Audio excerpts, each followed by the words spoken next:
लूका अध्याय 6। फिर सप्त के दिन वह खेतों में से होकर जा रहा था और उसके चेले बालें तोड़ तोड़ कर और हाथों से मलमल कर खाते जाते थे। तब फरीसियों में से कई एक कहने लगे, तुम वह काम क्यों करते हो जो सप्त के दिन करना उचित नहीं? यीशु ने उनका उत्तर दिया, क्या तुमने यह नहीं पढ़ा कि दाऊद ने जब वह और उसके साथी भूखे थे तो क्या किया? वह क्यों कर परमेश्वर के घर में गया और भेंट की रोटियां लेकर खाईं, जिन्हें खाना याजकों को छोड़ और किसी को उचित नहीं, और अपने साथियों को भी दी। और उसने उनसे कहा, मनुष्य का पुत्र सप्त के दिन का भी प्रभु है। और ऐसा हुआ कि किसी और सप्त के दिन वह आराधनालय में जाकर उपदेश करने लगा, और वहाँ एक मनुष्य था जिसका दाहिना हाथ सूखा था। शास्त्री और फरीसी उस पर दोष लगाने का अवसर पाने के लिए उसकी ताक में थे कि देखें वह सप्त के दिन चंगा करता है कि नहीं।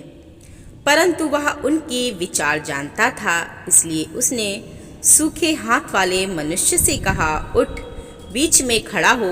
वह उठ खड़ा हुआ। यीशु ने उनसे कहा, मैं तुमसे यह पूछता हूँ कि सप्त के दिन क्या उचित है, भला करना या बुरा करना, प्राण को बचाना या नाश करना?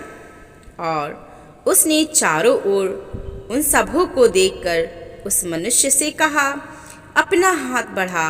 उसने ऐसा ही किया और उसका हाथ फिर चंगा हो गया। परंतु वे आपे से बाहर होकर आपस में वाद विवाद करने लगे कि हम यीशु के साथ क्या करें। और उन दिनों में वह पहाड़ पर प्रार्थना करने को निकला और परमेश्वर से प्रार्थना करने में सारी रात बिताई। जब दिन हुआ तो उसने अपने चेलों को बुलाकर उनमें से 12 चुन लिए और उनको प्रेरित कहा। और वे ये हैं, समौन जिसका नाम उसने पतरस भी रखा, और उसका भाई अंद्रियास, और याकूब और यूहन्ना और फिलिप्पुस और बरतुल्मै, और मत्ती और थोमा, और हलफई का पुत्र याकूब, और समौन जो जेलोतेस कहलाता है, और याकूब का बेटा यहूदा, और यहूदा इस्करियोती जो उसका पकड़वाने वाला बना। तब वह उनके साथ उतरकर चौरस जगह में खड़ा हुआ, और उसके चेलों की बड़ी भीड़ और सारे यहूदिया और यरूशलेम और सूर और सैदा के समुद्र के किनारे से बहुतेरे लोग जो उसकी सुनने और अपनी बीमारियों से चंगा होने के लिए उसके पास आए थे, वहाँ थे। और अशुद्ध आत्माओं के सताए हुए लोग भी अच्छे किए जाते थे, और सब उसे छूना चाहते थे, क्योंकि उसमें से सामर्थ्य निकलकर सबको चंगा करती थी। तब उसने अपने चेलों की ओर देखकर कहा, धन्य हो तुम जो दीन हो, क्योंकि परमेश्वर का राज्य तुम्हारा है। धन्य हो तुम जो अब भूखे हो, क्योंकि तृप्त किए जाओगे। धन्य हो तुम जो अब रोते हो, क्योंकि हंसोगे। धन्य हो तुम जब मनुष्य के पुत्र के कारण लोग तुमसे बैर करेंगे और तुम्हें निकाल देंगे और तुम्हारी निंदा करेंगे और तुम्हारा नाम बुरा जानकर काट देंगे। उस दिन आनंदित होकर उछलना, क्योंकि देखो तुम्हारे लिए स्वर्ग में बड़ा प्रतिफल है। उनके बाप दादे भविष्यवक्ताओं के साथ भी वैसा ही किया करते थे। परंतु हाय तुम पर जो धनवान हो, क्योंकि तुम अपनी शांति पा चुके। परंतु हाय तुम पर जो अब तृप्त हो, क्योंकि भूखे होगे। हाय तुम पर जो अब हंसते हो, क्योंकि शोक करोगे और रोओगे। हाय तुम पर जब सब मनुष्य तुम्हें भला कहें, क्योंकि उनके बाप दादी झूठ भविष्यवक्ता के साथ भी ऐसा ही किया करते थे। परंतु मैं तुम सुनने वालों से कहता हूँ कि अपने शत्रुओं से प्रेम रखो, जो तुमसे बैर करे उनका भला करो, जो तुम्हें श्राप दे उनको आशीष दो, जो तुम्हारा अपमान करे उनके लिए प्रार्थना करो, जो तेरे एक गाल पर थप्पड़ मारे उसकी ओर दूसरा भी फेर दे, और जो तेरी दूहर छीन ले उसको कुर्ता लेने से भी ना रोक। जो कोई तुझसे मांगे उसे दे, और जो तेरी वस्तु छीन ले उसे ना मांग। और जैसा तुम चाहते हो कि लोग तुम्हारे साथ करें, तुम भी उनके साथ वैसा ही करो। यदि तुम अपने प्रेम रखने वालों के साथ प्रेम रखो तो तुम्हारी क्या बड़ाई, क्योंकि पापी भी अपने प्रेम रखने वालों के साथ प्रेम रखते हैं। और यदि तुम अपने भलाई करने वालों ही के साथ भलाई करते हो तो तुम्हारी क्या बड़ाई, क्योंकि पापी भी ऐसा ही करते हैं। और यदि तुम उसे उधार दो जिससे फिर पाने की आशा रखते हो तो तुम्हारी क्या बड़ाई, क्योंकि पापियों को उधार देते हैं और उतना ही फिर पाएं। वरन अपने शत्रुओं से प्रेम रखो और भलाई करो, और फिर पाने की आश ना रखकर उधार दो, और तुम्हारे लिए बड़ा फल होगा। और तुम परम प्रधान की संतान ठहरोगे, क्योंकि वह उन पर जो धन्यवाद नहीं करते और बुरों पर भी कृपालु है। जैसा तुम्हारा पिता दयावंत है वैसे ही तुम भी दयावंत बनो। दोष मत लगाओ तो तुम पर भी दोष नहीं लगाया जाएगा। दोषी ना ठहराओ तो तुम भी दोषी ना ही ठहराए जाओगे। क्षमा करो तो तुम्हारी भी क्षमा की जाएगी। दिया करो तो तुम्हें भी दिया जाएगा। लोग पूरा नाप दबा दबा कर और हिला हिला कर और उभरता हुआ तुम्हारी गोद में डालेंगे, क्योंकि जिस नाप से तुम नापते हो उसी से तुम्हारे लिए भी नापा जाएगा। फिर उसने उनसे एक दृष्टांत कहा, क्या अंधा अंधे को मार्ग बता सकता है? क्या दोनों गड्ढे में नहीं गिरेंगे? चेला अपने गुरु से बड़ा नहीं, परंतु जो कोई सिद्ध होगा वह अपने गुरु के समान होगा। तू अपने भाई की आँख के तिनके को क्यों देखता है और अपनी ही आँख का लट्ठा तुझे नहीं सूझता? और जब तू अपनी ही आँख का लट्ठा नहीं देखता तो अपने भाई से क्यों कर कह सकता है, हे भाई ठहर जा, तेरी आँख के तिनके को निकाल दूँ। हे कपटी, पहले अपनी आँख से लट्ठा निकाल, तब जो तिनका तेरे भाई की आँख में है भली भांति देखकर निकाल सकेगा। कोई अच्छा पेड़ नहीं जो निकम्मा फल लाए, और ना तो कोई निकम्मा पेड़ है जो अच्छा फल लाए। हर एक पेड़ अपने फल से पहचाना जाता है, क्योंकि लोग झाड़ियों से अंजीर नहीं तोड़ते और ना झड़बेरी से अंगूर। भला मनुष्य अपने मन के भले भंडार से भली बातें निकालता है, और बुरा मनुष्य अपने मन के बुरे भंडार से बुरी बातें निकालता है, क्योंकि जो मन में भरा है वही उसके मुंह पर आता है। जब तुम मेरा कहना नहीं मानते तो क्यों मुझसे हे प्रभु कहते हो? जो कोई मेरे पास आता है और मेरी बातें सुनकर उन्हें मानता है, मैं तुम्हें बताता हूँ कि वह किसके समान है। वह उस मनुष्य के समान है जिसने घर बनाते समय भूमि गहरी खोदकर चट्टान की नींव डाली, और जब बाढ़ आई तो धारा उस घर पर लगी, परंतु उसे हिला न सकी, क्योंकि वह पक्का बना था। परंतु जो सुनकर नहीं मानता वह उस मनुष्य के समान है जिसने मिट्टी पर बिना नींव का घर बनाया। जब उस पर बाढ़ें लगी तो वह तुरंत गिर पड़ा और गिरकर सत्यानाश हो गया। अध्याय 7।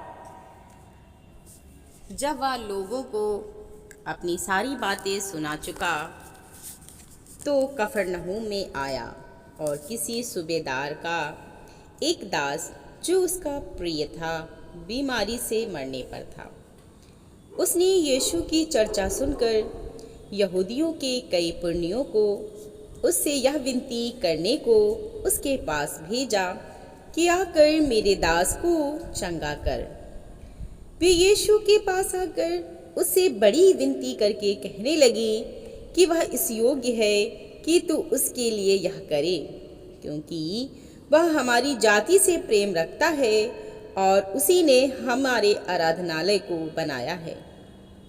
यीशु उनके साथ साथ चला, पर जब वह घर से दूर न था तो सूबेदार ने उसके पास कई मित्रों के द्वारा कहला भेजा कि हे प्रभु, दुख न उठा, क्योंकि मैं इस योग्य नहीं कि तू मेरी छत के तले आए।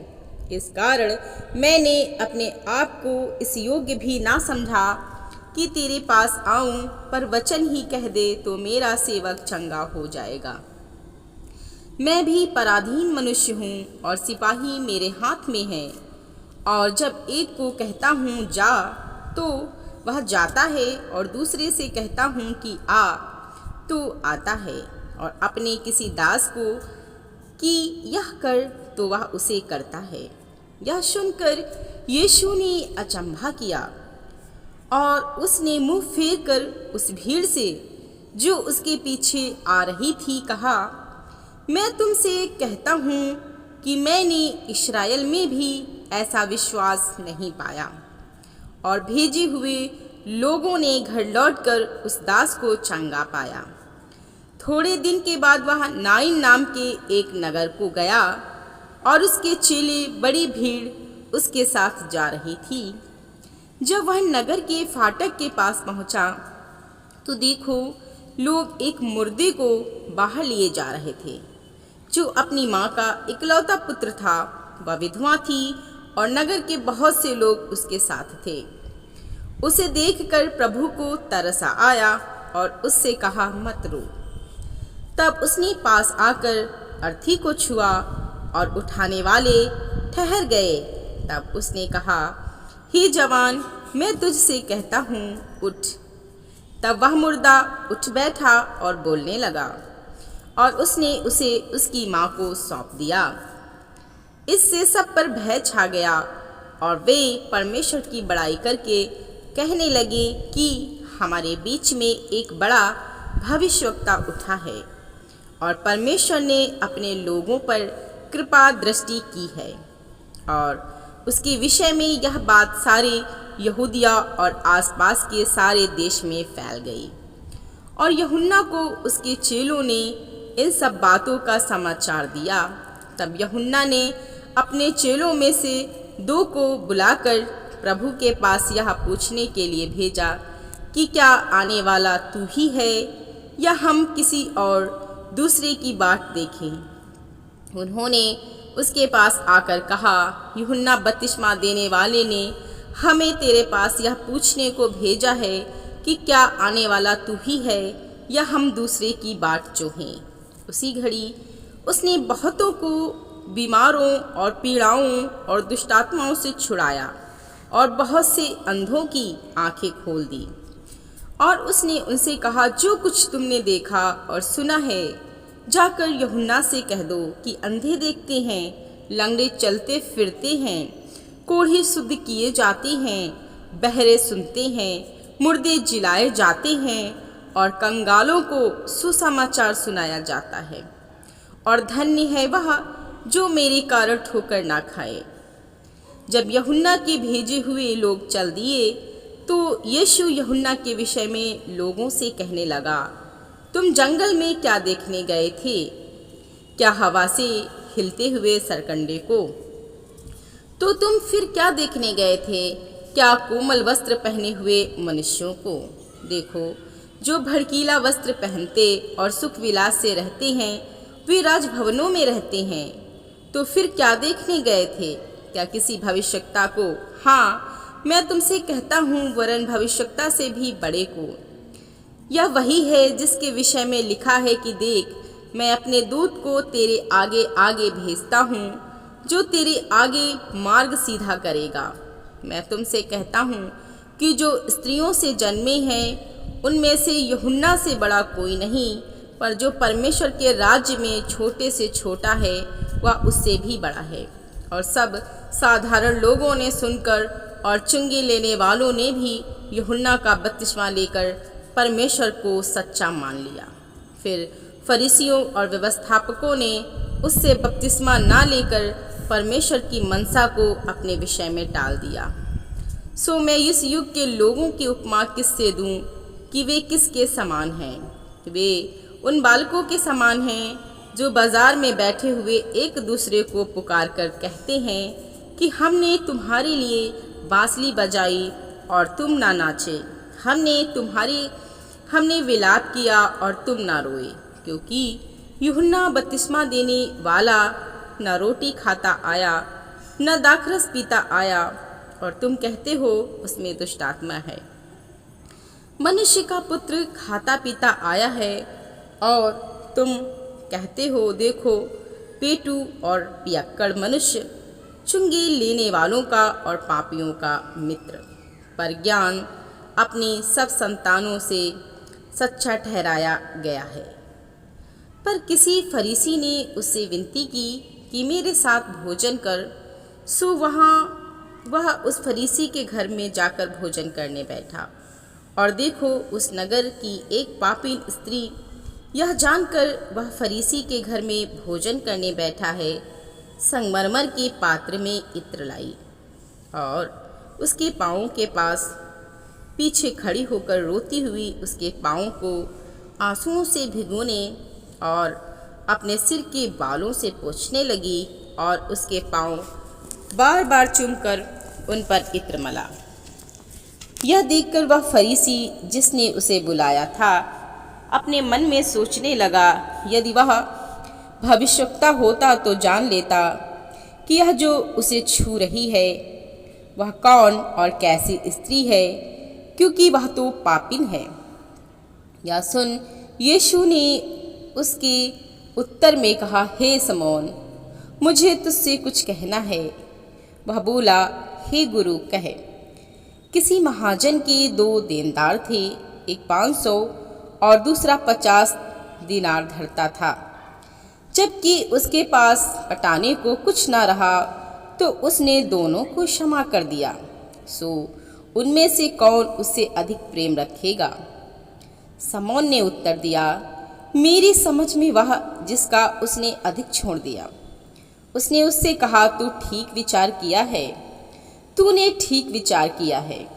और उस स्त्री की ओर फिरकर उसने समौन से कहा, क्या तू इस स्त्री को देखता है?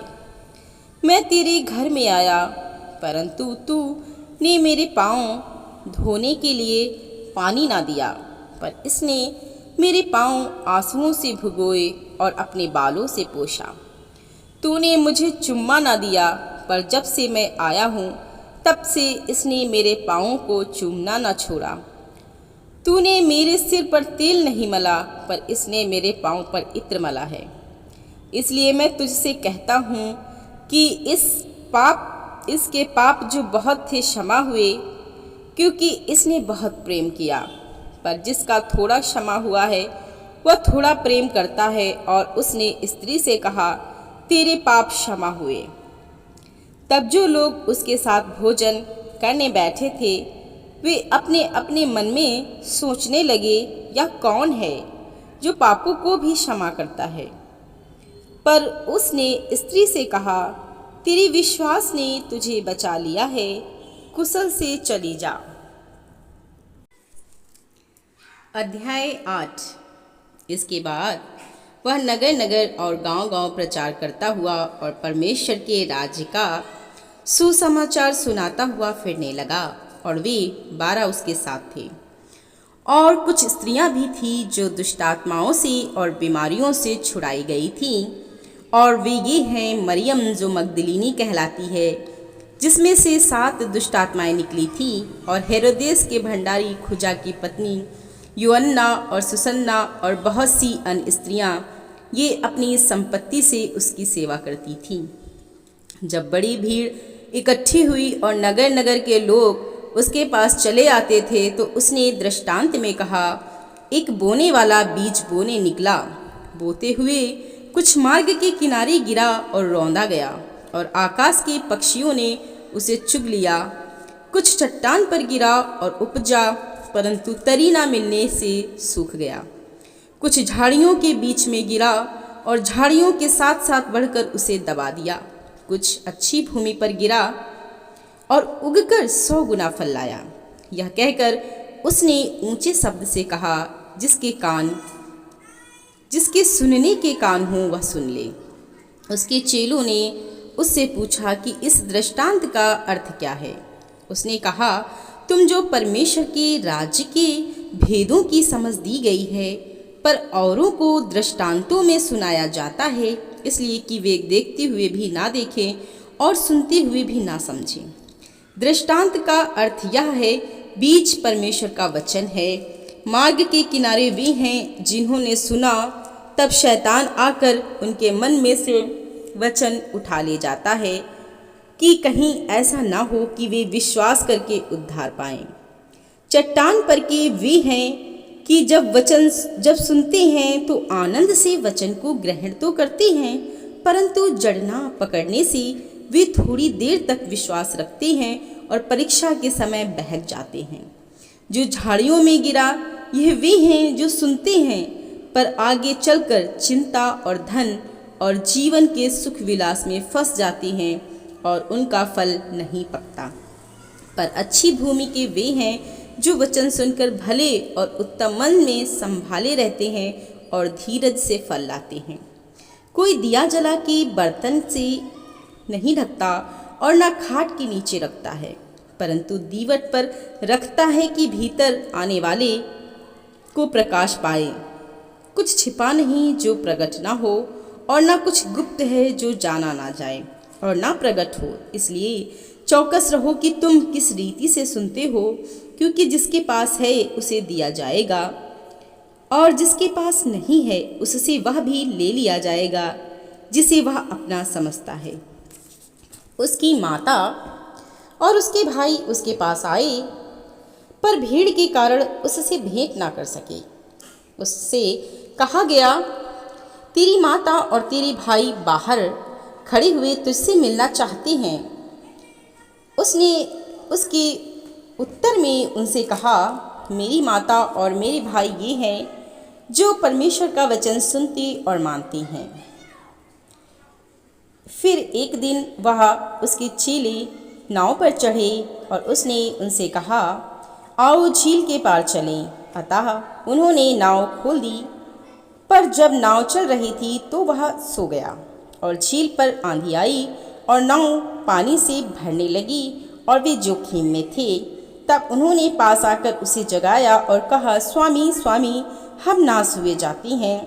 तब उसने उठकर आंधी को और पानी की लहरों को डांटा और वे थम गए और चैन हो गया। तब उसने उनसे कहा, तुम्हारा विश्वास कहाँ था? पर वे डर गए और अचंभित होकर आपस में कहने लगे, यह कौन है जो आंधी और पानी को भी आज्ञा देता है और वे उसकी मानते हैं। फिर वे गिरासेनियों के देश में पहुँचे, जो उस पार गलील के सामने है। जब वह किनारे पर उतरा तो उस नगर का एक मनुष्य उसे मिला जिसमें दुष्ट आत्माएं थीं। वह बहुत दिनों से ना कपड़े पहनता था, न घर में रहता था, वरन कब्रों में रहा करता था। वह यीशु को देखकर चिल्लाया और उसके सामने गिरकर ऊंचे शब्द से कहा, हे परम प्रधान परमेश्वर के पुत्र यीशु, मुझे तुझसे क्या काम? मैं तुझसे विनती करता हूँ, मुझे पीड़ा ना दे। क्योंकि वह उस अशुद्ध आत्मा को उस मनुष्य में से निकलने की आज्ञा दे रहा था, इसलिए कि वह उस पर बार बार प्रबल होती थी। यद्यपि लोग उसे साकलों और बेड़ियों से बांधते थे, तो भी वह बंधनों को तोड़ डालता था और दुष्ट आत्मा उसे जंगल में भगाए फिरती थी। यीशु ने उससे पूछा, तेरा क्या नाम है? उसने कहा, सेना, क्योंकि बहुत दुष्ट आत्माएं उसमें बैठ गई थीं। उन्होंने उससे विनती की, हमें अथाह गड्ढे में जाने की आज्ञा ना दे। वहाँ पहाड़ पर सूअरों का एक बड़ा झुंड चल रहा था, इसलिए उन्होंने उससे विनती की कि हमें उनमें बैठने दे। उसने उन्हें जाने दिया। तब दुष्ट आत्माएं उस मनुष्य में से निकलकर सूअरों में गईं और वह झुंड कड़ाके पर से झपट कर झील में जा गिरा और डूब मरा।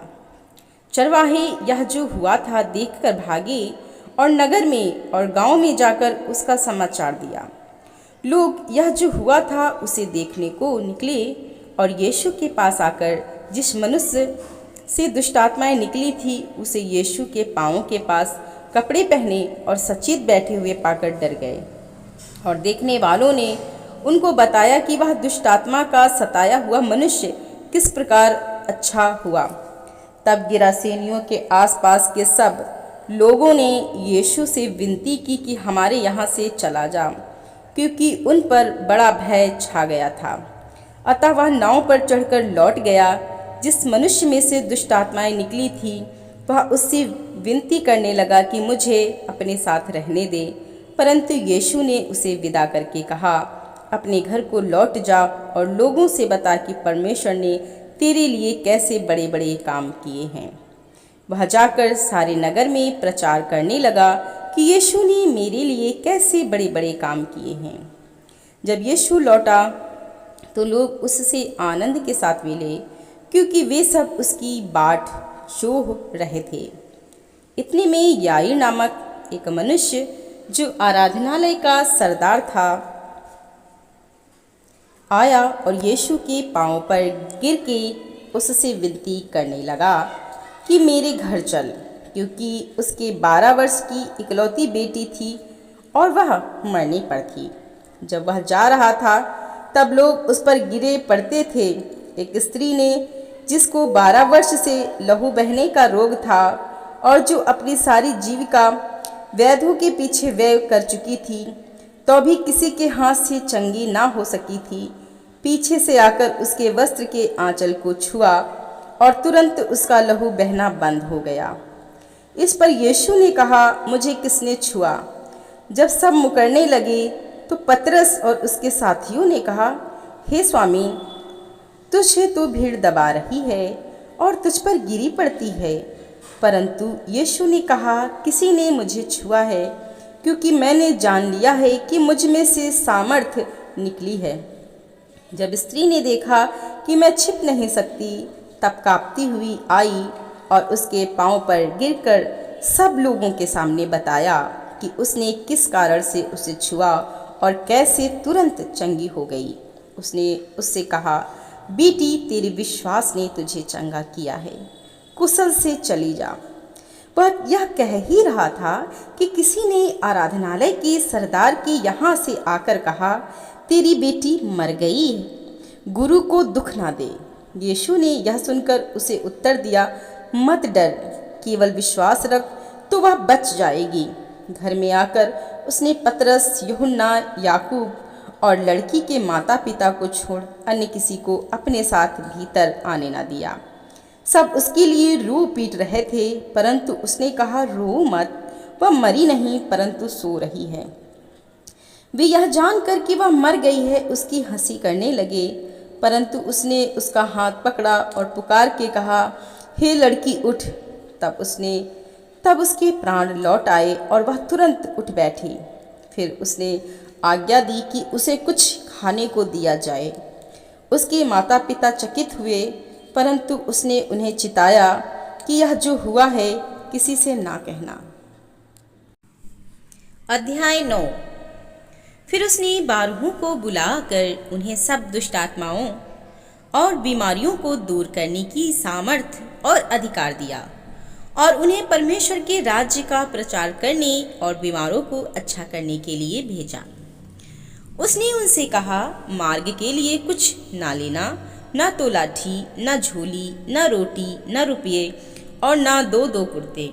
जिस किसी घर में तुम उतरो वहीं रहो और वहीं से विदा हो। जो कोई तुम्हें ग्रहण ना करे उस नगर से निकलते हुए अपने पाँवों की धूल झाड़ डालो कि उन पर गवाही हो। अतः वे निकलकर गांव-गांव सुसमाचार सुनाते और हर कहीं लोगों को चंगा करते हुए फिरे। देश के चौथाई का राजा हेरोदेश यह सब सुनकर घबरा गया, क्योंकि कुछ ने कहा कि यूहन्ना मरे हुओं में से जी उठा है, और कुछ ने यह कि एलिय्याह दिखाई दिया है, औरों ने यह कि पुराने भविष्यवक्ताओं में से कोई जी उठा है। परंतु हेरोदेश ने कहा, यूहन्ना का तो मैंने सिर कटवाया, अब यह कौन है जिसके विषय में ऐसी बातें सुनता हूँ? और उसने उसे देखने की इच्छा की। फिर प्रेरितों ने लौटकर जो कुछ उन्होंने किया था उसको बता दिया, और वह उन्हें अलग करके बैतसैदा नामक नगर को ले गया। यह जानकर भीड़ उसके पीछे हो ली, और वह आनंद के साथ उनसे मिला और उनसे परमेश्वर के राज्य की बातें करने लगा, और जो चंगे होना चाहते थे उन्हें चंगा किया। जब दिन ढलने लगा तो 12 ने आकर उससे कहा, भीड़ को विदा कर कि चारों ओर के गांवों और बस्तियों में जाकर टिके और भोजन का उपाय करें, क्योंकि हम यहाँ सुनसान जगह में हैं। उसने उनसे कहा, तुम ही उन्हें खाने को दो। उन्होंने कहा, हमारे पास 5 रोटी और 2 मछलियों को छोड़ और कुछ नहीं, परंतु हाँ, यदि हम जाकर इन सब लोगों के लिए भोजन मोल लें तो हो सकता है वे लोग तो 5000 पुरुष के लगभग थे। तब उसने अपने चेलों से कहा, उन्हें 50-50 करके पाँति-पाँति बैठा दो। उन्होंने ऐसा ही किया और सबको बैठा दिया। तब उसने वे 5 रोटियां और 2 मछलियां ली और स्वर्ग की ओर देखकर धन्यवाद किया और तोड़ तोड़ कर चेलों को देता गया कि लोगों को परोसे। तब सब खाकर तृप्त हुए और चेलों ने बचे हुए टुकड़ों से 12 टोकरियां भरकर उठाईं। जब वह एकांत में प्रार्थना कर रहा था और चेले उसके साथ थे, तो उसने उनसे पूछा, लोग मुझे क्या कहते हैं? उन्होंने उत्तर दिया, यूहन्ना बपतिस्मा देने वाला, और कोई एलिय्याह, और कोई यह कि पुरानी भविष्यवक्ताओं में से कोई जी उठा है। उसने उनसे पूछा, परंतु तुम मुझे क्या कहते हो? पतरस ने उत्तर दिया, परमेश्वर का मसीह। तब उसने उन्हें चिताकर कहा कि यह किसी से ना कहना।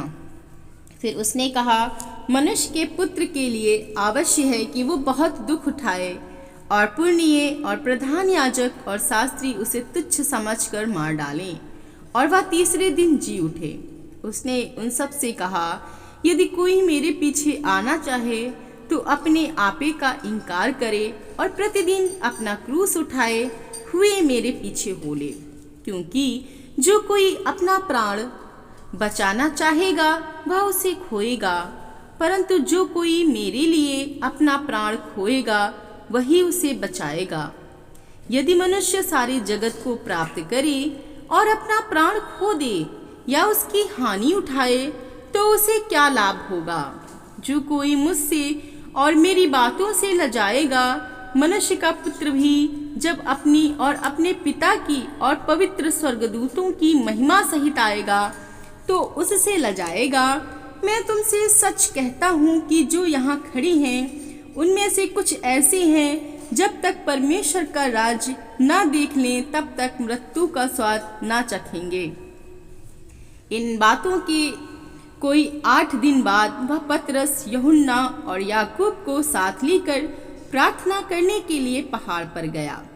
जब वह प्रार्थना कर ही रहा था तो उसके चेहरे का रूप बदल गया और उसका वस्त्र श्वेत होकर चमकने लगा।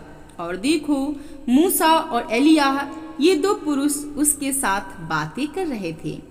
ये महिमा सहित दिखाई दिए और उसके मरने की चर्चा कर रहे थे जो यरूशलेम में होने वाला था।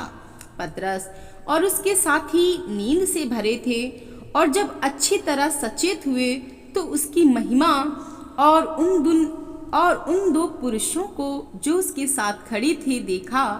जब वे उसके पास से जाने लगे तो पतरस ने यीशु से कहा, हे स्वामी, हमारा यहाँ रहना भला है, अतः हम 3 मंडप बनाए, एक तेरे लिए, एक मूसा के लिए, एक एलिय्याह के लिए। वह जानता ना था क्या कह रहा है। वह यह कह ही रहा था कि एक बादल ने आकर उन्हें छा लिया, और जब वे उस बादल से घिरने लगे तो डर गए। तब उस बादल में से यह शब्द निकला, यह मेरा पुत्र और मेरा चुना हुआ है, इसकी सुनो। यह शब्द होते ही यीशु अकेला पाया गया और वे चुप रहे, और जो कुछ देखा था उसकी कोई बात उन दिनों में किसी से ना कही। दूसरे दिन जब वे पहाड़ से उतरे तो एक बड़ी भीड़ उससे आ मिली, और देखो, भीड़ में से एक मनुष्य ने चिल्लाकर कहा, हे गुरु, मैं तुझसे विनती करता हूँ कि मेरे पुत्र पर कृपा दृष्टि कर, क्योंकि वह मेरा इकलौता है। और देख, एक दुष्ट आत्मा उसे पकड़ती है, और वह एकाएक चिल्ला उठता है, और वह उसे ऐसा मरोड़ती है कि वह मुंह में फेन भर लाता है और उसे कुचलकर कठिनाई से छोड़ती है। मैंने तेरे चेलों से विनती की कि उसे निकालें, परंतु वे ना निकाल सके। यीशु ने उत्तर दिया, हे अविश्वासी और हठीले लोगों, मैं कब तक तुम्हारे साथ रहूंगा और तुम्हारी सहूंगा। अपने पुत्र को यहाँ ले आ। वह आ ही रहा था कि दुष्ट आत्मा ने उसे पटक कर मरोड़ा, परंतु यीशु ने अशुद्ध आत्मा को डांटा और लड़के को अच्छा करके उसके पिता को सौंप दिया। तब सब लोग परमेश्वर की महासामर्थ्य से चकित हुए। परंतु जब सब लोग उन सब कामों से जो वह करता था अचंभित थे, तो उसने अपने चेलों से कहा, तुम इन बातों पर कान दो, क्योंकि मनुष्य का पुत्र मनुष्य के हाथ में पकड़वाया जाने को है। परंतु वे इस बात को ना समझते थे, और यह उनसे छिपी रही कि वे उसे जानने ना पाए, और वे इस बात के विषय में उससे पूछने से डरते थे। फिर उनमें यह विवाद होने लगा कि हम में से बड़ा कौन है। पर यीशु ने उनके मन का विचार जान कर लिया, और एक बालक को लेकर अपने पास खड़ा किया और उनसे कहा, जो कोई मेरे नाम से इस बालक को ग्रहण करता है वह मुझे ग्रहण करता है, और जो कोई मुझे ग्रहण करता है वह मेरे भेजने वाले को ग्रहण करता है। क्योंकि जो तुम में सबसे छोटे से छोटा है वही बड़ा है। तब यूहन्ना ने कहा, हे स्वामी, हमने एक मनुष्य को तेरे नाम से दुष्ट आत्माओं को निकालते देखा, और हमने उसे मना किया, क्योंकि वह हमारे साथ होकर तेरे पीछे नहीं हो लेता। यीशु ने उससे कहा, उसे मना मत करो, क्योंकि जो तुम्हारे विरोध में नहीं वह तुम्हारी ओर है। जब उसके ऊपर उठाए जाने के दिन पूरे होने पर थे, तो उसने यरूशलेम जाने का विचार दृढ़ किया। उसने अपने आगे दूत भेजे, वे सामरियों में के एक गांव में गए कि उसके लिए जगह तैयार करें। परंतु उन लोगों ने उसे उतरने न दिया, क्योंकि वह यरूशलेम जा रहा था। यह देखकर उसके चेले याकूब और यूहन्ना ने कहा, हे प्रभु, क्या तू चाहता है कि हम आज्ञा दें कि आकाश से आग गिरकर उन्हें भस्म कर दे? परंतु उसने फिरकर उन्हें डांटा और कहा, तुम नहीं जानते कि तुम कैसी आत्मा के हो, क्योंकि मनुष्य का पुत्र लोगों के प्राणों का नाश करने नहीं वरन बचाने के लिए आया है। और वे किसी दूसरे गांव में चले गए। जब वे मार्ग में जा रहे थे तो किसी ने उससे कहा, जहाँ जहाँ तू जाएगा मैं तेरे पीछे हो लूँगा। यीशु ने उससे कहा, लोमड़ियों के भट्ट और आकाश के पक्षियों के बसेरे होते हैं, पर मनुष्य के पुत्र को सिर धरने की भी जगह नहीं। उसने दूसरे से कहा, मेरे पीछे हो ले। उसने कहा, हे प्रभु, मुझे पहले जाने दे कि अपने पिता को गाड़ दूं। उसने उससे कहा, मरे हुओं को अपने मुर्दे गाड़ने दे, पर तू जाकर परमेश्वर के राज्य की कथा सुना। एक और ने भी कहा, हे प्रभु, मैं तेरे पीछे हो लूँगा, पर पहले मुझे जाने दे कि अपने घर के लोगों से विदा ले आऊं?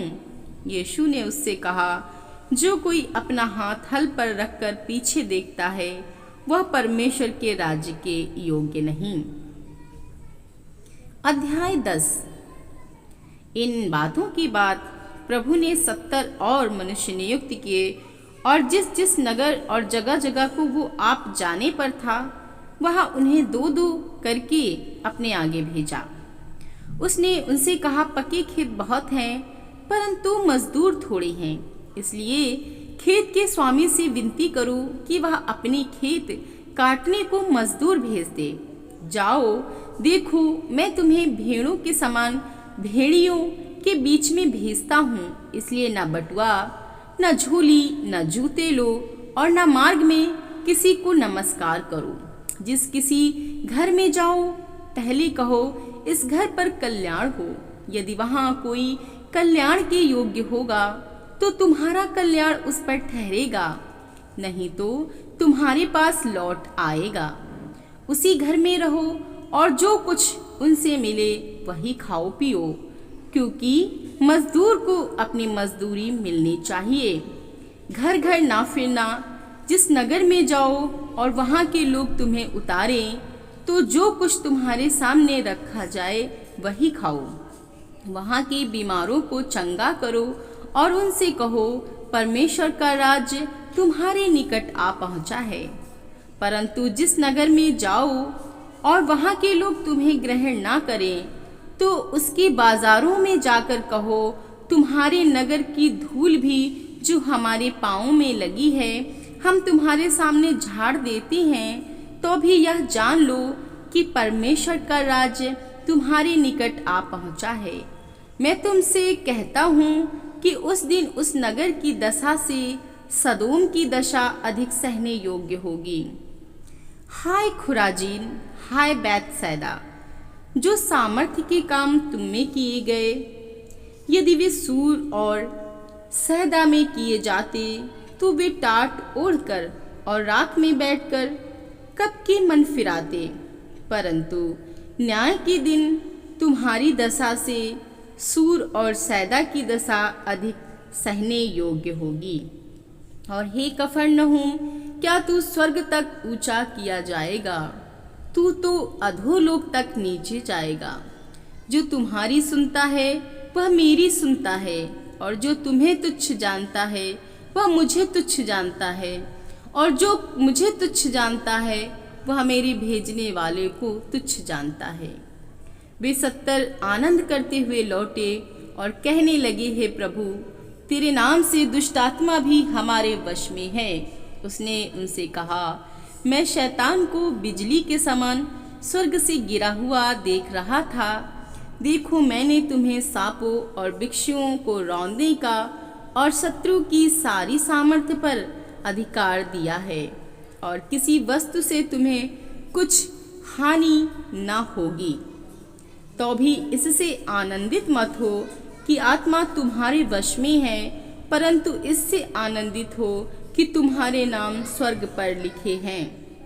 उसी घड़ी वह पवित्र आत्मा में होकर आनंद से भर गया और कहा, हे पिता, स्वर्ग और पृथ्वी के प्रभु, मैं तेरा धन्यवाद करता हूँ कि तूने इन बातों को ज्ञानियों और समझदारों से छिपा रखा और बालकों पर प्रकट किया। हाँ हे पिता, क्योंकि तुझे यही अच्छा लगा। मेरे पिता ने मुझे सब कुछ सौंप दिया है, और कोई नहीं जानता कि पुत्र कौन है, केवल पिता, और पिता कौन है ये भी कोई नहीं जानता, केवल पुत्र के, और वह जिस पर पुत्र उसे प्रकट करना चाहे।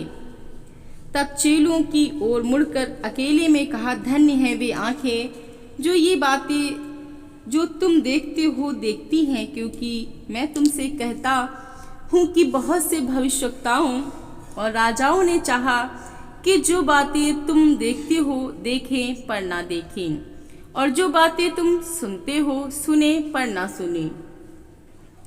और देखो, एक व्यवस्थापक उठा और ये कहकर उसकी परीक्षा करने लगा, हे गुरु, अनंत जीवन का वारिस होने के लिए मैं क्या करूं?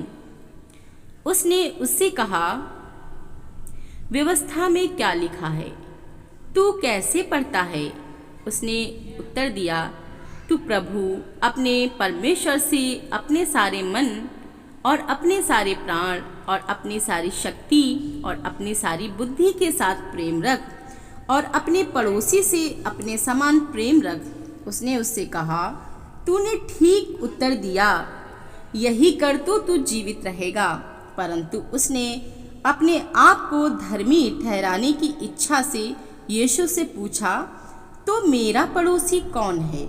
यीशु ने उत्तर दिया, एक मनुष्य यरूशलेम से यरीहो को जा रहा था कि डाकुओं ने घेर कर उसके कपड़े उतार लिए और मार पीट कर उसे अधमरा छोड़कर चले गए। और ऐसा हुआ कि उसी मार्ग से एक याजक जा रहा था, परंतु उसे देख के कतरा कर चला गया। इसी रीति से एक लेवी उस जगह पर आया, वह भी उसे देख के कतरा कर चला गया। परंतु एक सामरी यात्री वहां आ निकला और उसे देखकर तरस खाया। उसने उसके पास आकर उसके घावों पर तेल और दाखरस डालकर पट्टियां बांधी और अपनी सवारी पर चढ़ाकर सराय में ले गया और उसकी सेवा टहल की। दूसरे दिन उसने 2 दीनार निकालकर सराय के मालिक को दिए और कहा, इसकी सेवा टहल करना और जो कुछ तेरा और लगेगा वह मैं लौटने पर तुझे भर दूंगा। अब तेरी समझ में जो डाकुओं में घिर गया था, इन तीनों में से उसका पड़ोसी कौन ठहरा? उसने कहा, वही जिसने उस पर दया की। यीशु ने कहा, जा तू भी ऐसा ही कर। जब वे जा रहे थे तो वह एक गांव में गया और मार्था नामक एक स्त्री ने उसे अपने घर में उतारा। मरियम नामक उसकी एक बहन थी, वह प्रभु के चरणों में बैठकर उसका वचन सुनती थी। परंतु मार्था सेवा करते करते घबरा गई और उसके पास आकर कहने लगी, हे प्रभु, क्या तुझे कुछ भी चिंता नहीं कि मेरी बहन ने मुझे सेवा करने के लिए अकेली ही छोड़ दिया है? इसलिए उससे कहे कि मेरी सहायता करे। प्रभु ने उसे उत्तर दिया, मार्था, हे मार्था, तू बहुत बातों के लिए चिंता करती है और घबराती है, परंतु एक बात अवश्य है और उस उत्तम भाग को मरियम ने चुन लिया है जो उससे छीना न जाएगा।